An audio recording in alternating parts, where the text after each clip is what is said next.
Day 116 of the war in Gaza and Khan Younis is now nearly under IDF control. The army said more than 2,000 Hamas operatives have been killed in the city since troops began operating in the south of Gaza last month, as the army pressed forward around and under the giant Hamas stronghold. More from ILTV's Steve Leibovitz. The city of Khan Younis is fully surrounded by IDF forces. Much of the fighting is in underground tunnels where Hamas leadership is believed to be hiding. Many Hamas commanders were killed, fled, or surrendered to IDF troops, handing over valuable intelligence information about the terrorist group. Soldiers have also arrested many Hamas gunmen who took part in the October 7th onslaught. אנחנו ממשיכים במתקפה במרחב ח'אן יונס. יש לנו עוד משימות מבצעיות לפירוק המסגרות הצבאיות של יתר הגדודים של החמאס. כל ח'אן יונס חיסלנו למעלה מ-2,000 מחבלים מעל ומתחת לקרקע. בנוסף, השמדנו תשתיות תת-קרקעיות משמעותיות, בהן מצאנו מתקנים להחזקת חטופים, מפקדות, אמצעי לחימה, תשתיות ייצור וחומרי מודיעין. Despite the serious degrading of Hamas, its ability to fire a limited number of rockets into Israel continues. A barrage of rockets were fired at Tel Aviv and nearby cities. This was the first time in a month that rockets landed inside central Israel, causing damage to cars and property, but no injuries. Meanwhile, the UNRWA scandal continues to grow. An Israeli intel report shows 10% of UNRWA workers in Gaza have ties to terror groups. The Wall Street Journal reports that the document alleges that about 1,200 Gaza employees of the UN Agency for Palestinian Refugees have connections either to Hamas or the Palestinian Islamic Jihad. They deny the kidnapping of our children, the murder of our grandchildren, the rape of our daughters. The new Nazis we face today will stop at nothing to destroy civilization as we know it. The World Jewish Congress was created exactly for these times like this, so every Jew can fall asleep at night knowing they are safe in their own home. We are a voice for the Jewish people everywhere. We are the World Jewish Congress. And there are mixed signals reported on the progress being made toward a deal for the release of Israeli hostages in exchange for a lengthy pause in the war with Hamas in Gaza. Hamas initially said it had rejected the deal offered by Israel, Qatar, Egypt, and the United States, but later said it was considering it. Meanwhile, Prime Minister Benjamin Netanyahu issued a statement saying Israel would not withdraw its troops from Gaza or release thousands of terrorists and will continue until it reaches its goals. Let's take a look. The Qatari Prime Minister said that Hamas has moved from its demand for an end to the war and that a framework had been created to move forward. I think yesterday was good progress made to get things back in shape and to at least to lay a foundation for the way forward. Soon after the proposal was presented, it was rejected by Hamas, with a senior official insisting on what he called a complete and comprehensive ceasefire. Israel says it's open to a lengthy truce in exchange for hostages. At the same time, the Prime Minister's office said that some of the details in the reported draft agreement are unacceptable to Israel. The U.S. said deliberations were continuing and were moving in the right direction. I believe the proposal is a strong one. And a compelling one that, again, offers some hope that we can get back to this process. But Hamas will have to make its own decisions. The draft offer followed deliberations in Paris this week, attended by senior Israeli, U.S., Egyptian, and Qatari negotiators. The reported agreement would see all Israeli hostages released, starting with women, children, the elderly, and the sick. There would be phased pauses in Israel's war against Hamas, more aid into Gaza, and Israel would release a large number of Palestinian security prisoners. And joining us now with more on the Gaza war and the hostages deal is Dr. Dan Diker, president of the Jerusalem Center for Public Affairs. Thank you for joining us. Thank you. So we are 116 days into this war. The IDF says it's on the verge of controlling Khan Younis, a major Hamas stronghold. But what's next?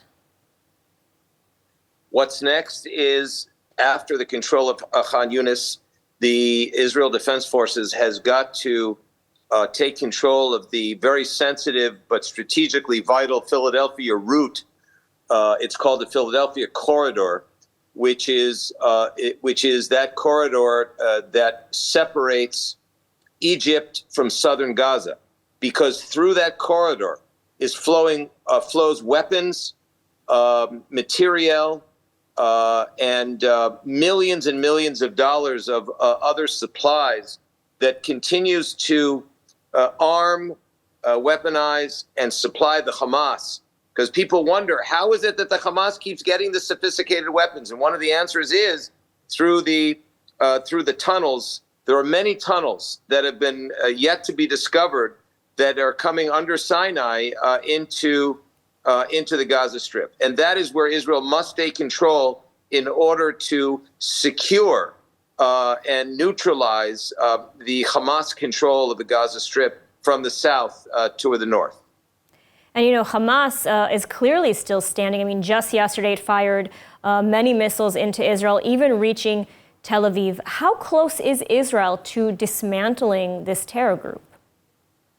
Well, first of all, just a small correction. Hamas is firing rockets, not missiles. Missiles are laser directed and rockets are not. But nonetheless, you're very right that they're firing many projectiles continuing, and that is from a perceptual point of view, very dangerous, because it really reflects that Hamas is still in controlling to a large degree the narrative after 116 days of this war. I mean, one would have thought that after nearly 4 months, the Hamas rocket threat would be neutralized. It is not yet neutralized, and that still presents a challenge to the IDF, even though it is very clear the IDF has made great progress in neutralizing the Hamas terror threat from the air and from the ground and underneath the ground. But there is still a lot of work to be done. And, turning now, what about the hostages? There's a deal on the table. Reports indicate it would see a 2-month pause in fighting. Mixed signals as to whether Hamas will reject this deal or Israel will reject this deal. What about the fate of the 136 hostages still being held by Hamas, and how would any sort of deal impact the fighting? It's an excellent question. The hostage deal is a very painful episode for Israel, not by virtue of the fact, of course, that these women, children, infants, and elderly, as well as men and soldiers, civilians and soldiers, have been kidnapped. Probably the worst case of mass kidnapping in the history of modern diplomacy, modern politics. It also attributes an additional perceptual victory to the Hamas, because they are using the kidnapping victims as cards in order to dictate the pace, the rate, and the advancement of this ongoing impossible situation. I know that it's been clear, the Prime Minister, the Defense Minister have said that Israel's goals is to destroy the Hamas, both from a governmental and a military point of view, and return the hostages. But what has happened here is that the Hamas is using the hostage deal in order to dictate as much as possible the terms of the advance of this conflict. What we're seeing here is a possibility with the participation of the head of Israel's Shabak, the National Security Service, the Mossad, as well as other intelligence officials, together with the Qataris, the Egyptians, and others, as to a possible deal. That may serve Israel's interest, because remember, Israel is under attack by the Iranian regime's northern proxy, the Hezbollah from the north. They create a very serious strategic threat to Israel's home front. It may well be, if the question is asked, how could Israel be even entertaining a hostage release right now? On the one hand, the hostage release has become a major, major issue inside Israel, but it also gives Israel the possibility, having destroyed much of the Hamas infrastructure in Gaza, of taking a pause, not a permanent ceasefire, but a pause in order to get back the hostages and prepare for what could very well be a major military operation against Iran's northern proxy over the Lebanese and Syrian borders. All right, well, Dr. Dan Diker, thank you so much for your analysis today. Thank you.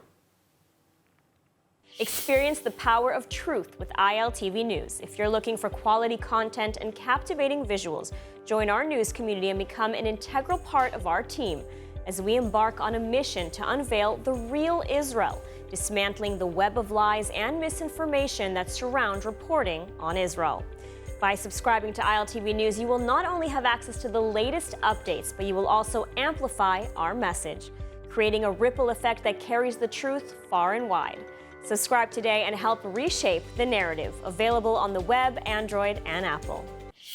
And Israeli counterterrorism forces prevented an October 7th inspired terror attack, targeting and eliminating a cell hiding and planning an imminent attack from the Ibn Sina hospital in Jenin.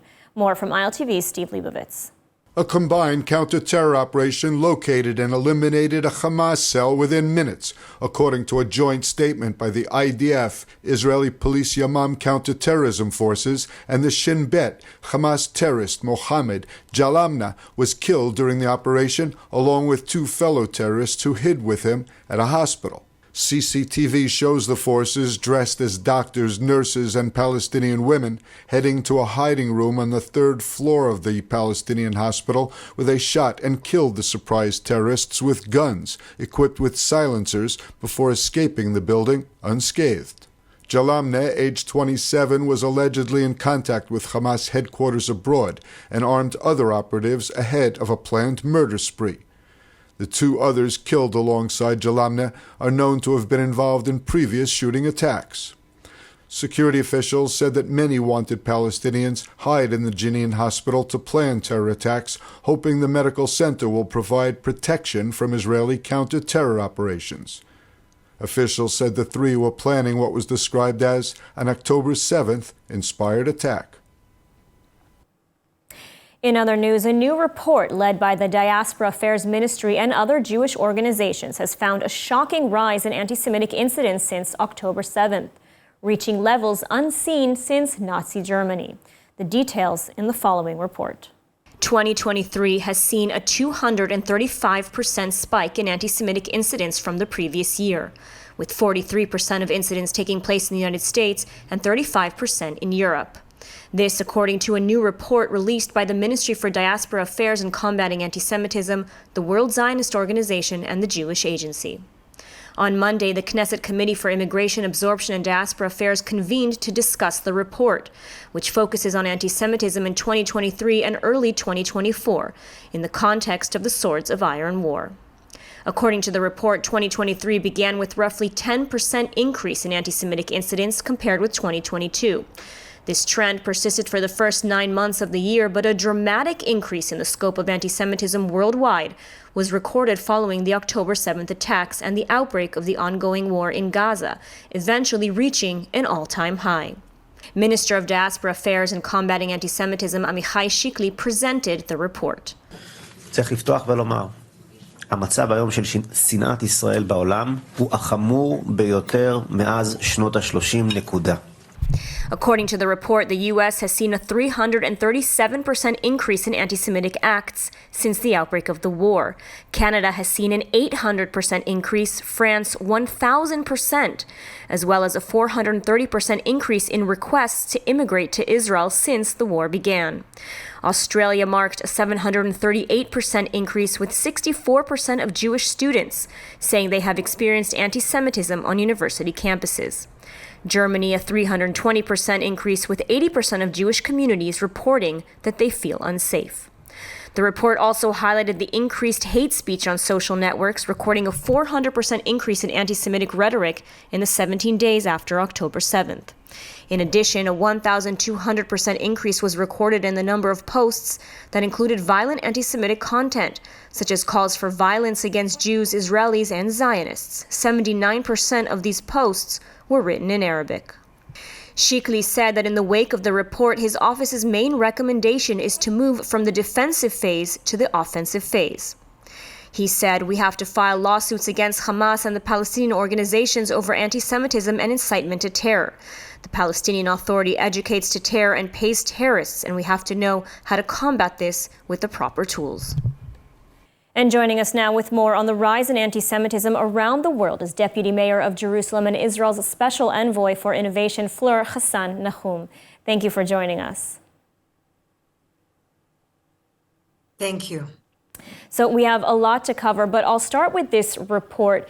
It showed a dramatic increase in anti-Semitism in Western countries following October 7th, levels not seen since 1930s Germany. What do you make of this? Well, I can tell you, I've just come back from a tour of Spain and the UK, and it's actually very real. In Spain, I had a meeting with over 18-year-olds, some of them in college, some of them after college, and they were telling me horror stories of, Israelis getting kicked out of bars, even non-Jewish Spanish people who were heard to be working with the Israeli embassy getting kicked out of bars. I mean, something we've never seen. I've got my friends in the UK telling me they're scared to say they're Jewish. Some of their kids in college are very proud Jews, and they say it and they suffer the consequences, and others are just a bit more intimidated and don't. And so, when or which minority has to hide their identity in this day and age, in 2024, in supposedly liberal social democracies? And so it's very, very disheartening. I got a very heavy sense, and I actually got, firsthand accounts of exactly what this report is saying. The report also talks about the role of the Palestinians and international bodies in spreading incitement and hatred against Israel. Today, we clearly see this when we look at international bodies like the United Nations and UNRWA, which are supposed to be neutral humanitarian organizations but are complicit in the spread of anti-Semitism. And let's talk about UNRWA because this is really relevant today. They claim it's just a few bad apples, but Israel is proving otherwise. What can you tell us? I wish it was a few bad apples. In UNRWA, it's actually systematic. From its inception, it's an organization that was created with the narrative of the right of return, which means essentially the destruction of the state of Israel. Because if all of the refugees around the world returned to the borders of Israel, then there would be no Jewish state. And that's a narrative that they keep talking about. They don't talk about a peaceful resolution in their school books. On the contrary, their school books are essentially teaching hatred towards Jewish people, Israelis, denial that we even exist. They have they have country maps without any, even Tel Aviv or Haifa, no Israeli cities. Israel doesn't exist as far as they're concerned. Glorification of martyrdom, basically teaching their children that the highest thing that they could hope to achieve in life is to die for the cause and to kill innocent people with them. And, incitement in every single breath of the different school curriculum. And now this is a curriculum that contravenes essentially the stated values of the UN. Ironically, the slogan of these schools are peace begins here. And unfortunately, it's terrorism that begins in these schools, not to mention the fact of armaments and paramilitary training and terrorist training in many of the UNRWA schools. And I'm very acquainted with this because unfortunately in Jerusalem, in the Arab schools in Jerusalem, 85% of the children are still learning the same curriculum that they're teaching and they taught in Gaza. And just today, there's a hearing on UNRWA in the U.S. Congress where more evidence will be presented tying the organization to Hamas terror activities. So are countries finally waking up and realizing UNRWA must not only be defunded, but also dismantled?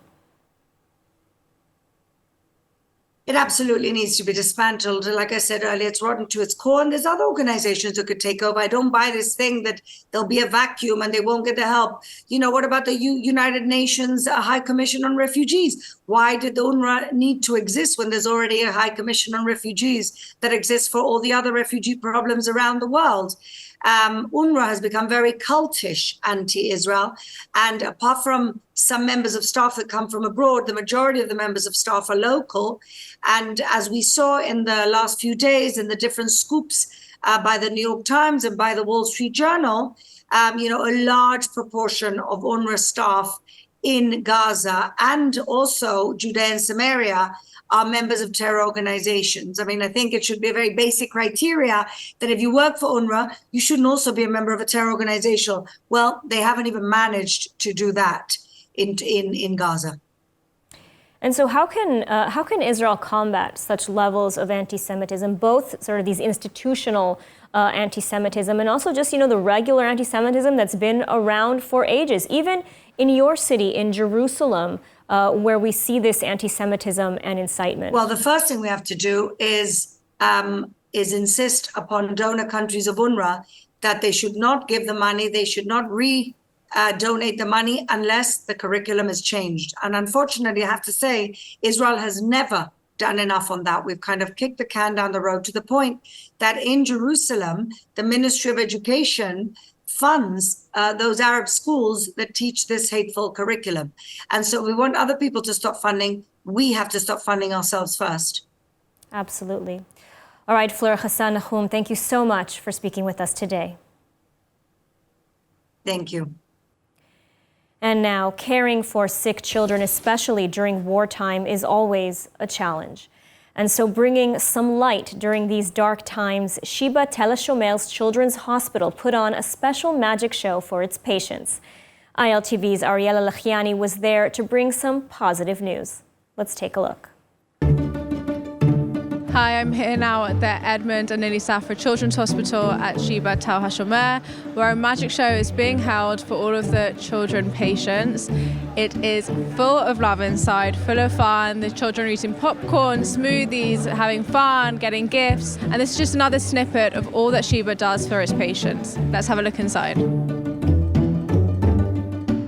So we've had the incredible privilege of visiting the Children's Hospital today, and we knew we were going to come here and maybe serve some ice cream and serve some popcorn, and it has, again, just exceeded every expectation. To see not just the joy of the children, but the comfort of the families and the parents. It really seems like this is a second home to people. And listen, anyone with children doesn't want a hospital to be a second home, and that's the reality. But if your child must be somewhere where they need care, let it be somewhere full of warmth and love and care. And I've seen children from cross-culture, cross-religion, which has been also really wonderful to experience and to see. And something that, I'll take back with me as well for everyone who says, things about Israel that perhaps are really one-dimensional. To be able to explain that there are multi-dimensions and Israel is so multifaceted and is really quite an extraordinary thing to witness. There's a bit of a celebration today with the kids, magic show, giving out presents. Again, another way that we, as friends of Sheba and the staff, can really give back and help support the kids who are going through their own journey of illness. The reason that I wanted to come on this mission was to bear witness. That was my primary motivation for coming to Israel. A lot of people said, oh, wow, you have so much courage, you're so brave, which I thought was absolutely ridiculous because it isn't bravery, it isn't courage, it's just passion. And the work that I see Sheba doing, the hospital at large, the doctors, the nurses, all of the incredible support staff, that's courage and that's bravery to be able to adapt and to be able to be reactive and then proactive. What's going to happen now? What's going to happen on the day after? And it's really been quite an extraordinary thing to witness. Sheba works tirelessly to ease the hardships that patients and their families face as much as possible. And during such difficult times, some lighthearted fun, or in this case magic, goes a long way, now more than ever. And we could all use some magic. And now, let's take a look at the weather forecast. Rainy showers are expected around most of the country tonight, with lows averaging around 12 degrees Celsius or 53 degrees Fahrenheit. Then tomorrow we'll see more rainy showers, seeing highs of about 9 degrees Celsius or 49 degrees Fahrenheit. And that's all for today's news. For more updates from Israel on all your devices, check out our ILTV channel, subscribe to our ILTV newsletter, and don't forget to check out our new and improved website, ILTV.tv, with all the latest news from the heart of the State of Israel. I'm Ladarga Velazi. Be well, stay safe, and thank you so much for watching.